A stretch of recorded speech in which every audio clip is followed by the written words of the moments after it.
Guys, kalau sebelum nonton itu subscribe dulu ya, loncengnya dinyalain ya, kayak ada lampunya warna kuning.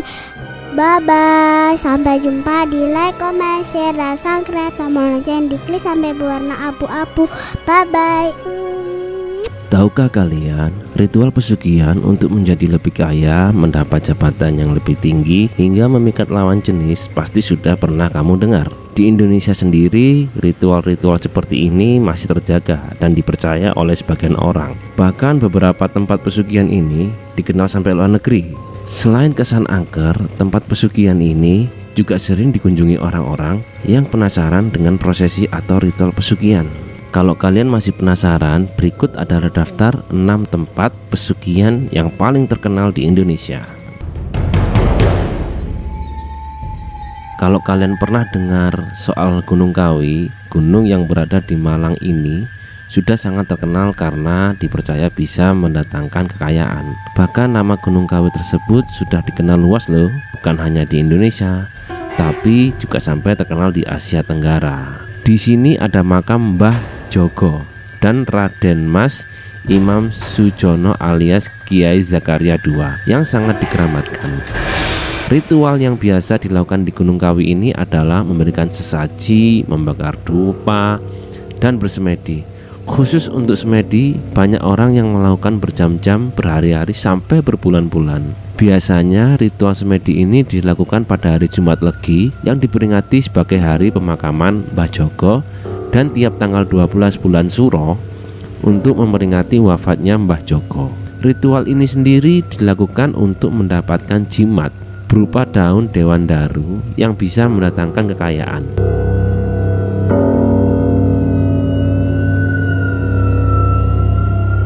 Gunung Kemukus juga masuk di daftar tempat pesugihan paling terkenal di Indonesia. Alasannya di sini adalah ritual yang cukup aneh atau nggak biasa seperti pada umumnya ya. Untuk mendatangkan kekayaan, para peziarah diwajibkan untuk berhubungan intim dengan lawan jenis yang bukan suami atau istri sendiri selama 7 hari. Aneh kan? Menurut legendanya, ritual ini datang dari kisah hubungan gelap Pangeran Samudro dari kerajaan Majapahit yang membawa kabur selir ayahnya, Nyai Ontrowulan. Mitos inilah yang dipercayai bisa mendapatkan kekayaan, jabatan, hingga jodoh.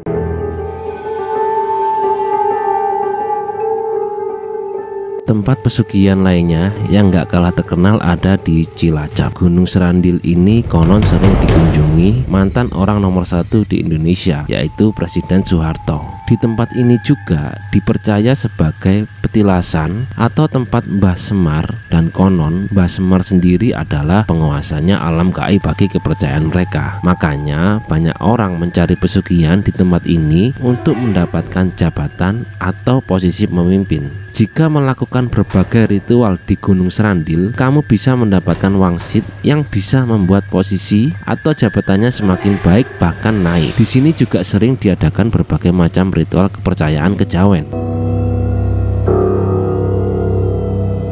Kalau dari tadi tempat pesugihan rata-rata berada di Pulau Jawa, sekarang kita akan membahas tempat pesugihan di Pulau Dewata. Ternyata di daerah Gilimanuk ini ada satu daerah yang terkenal sebagai tempat ritual untuk mencari pesugihan, bernama Sumur Kembar. Sumur Kembar ini dipercaya bisa mendatangkan jodoh bukan hanya oleh masyarakat Bali, orang luar Bali pun percaya akan hal ini. Satu hal unik, ritual yang dilakukan di Sumur Kembar ini hanya diperuntukkan untuk kaum wanita saja. Konon, kalau kamu cuci muka dengan air dari Sumur Kembar jodoh yang kamu idam-idamkan bisa segera datang.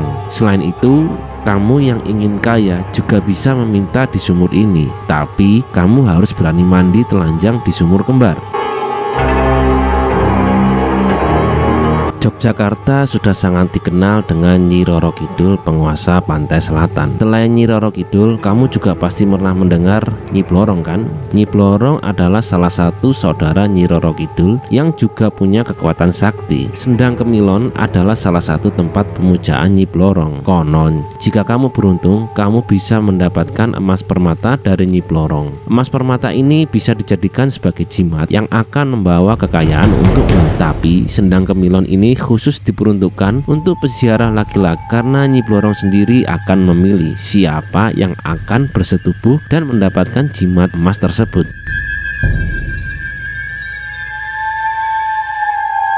Nah, ini yang terakhir ya. Kalau kalian ke Jogja dan pernah ke Pantai Parangkusumo, mungkin kalian bisa merasakan hal magis di sini. Letak pantai ini masih di dalam kompleks Pantai Parangtritis yang banyak didatangi wisatawan. Banyak orang yang datang ke sini untuk tirakat atau bertapa di kawasan Pantai Parangkusumo. Mereka berharap bisa bertemu dan berkomunikasi dengan Nyai Roro Kidul. Bagaimana menurut kalian?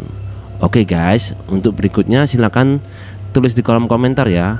Kira-kira mau bahas hal mistis apa lagi ya? Oke, sekian, terima kasih. Assalamualaikum warahmatullahi wabarakatuh.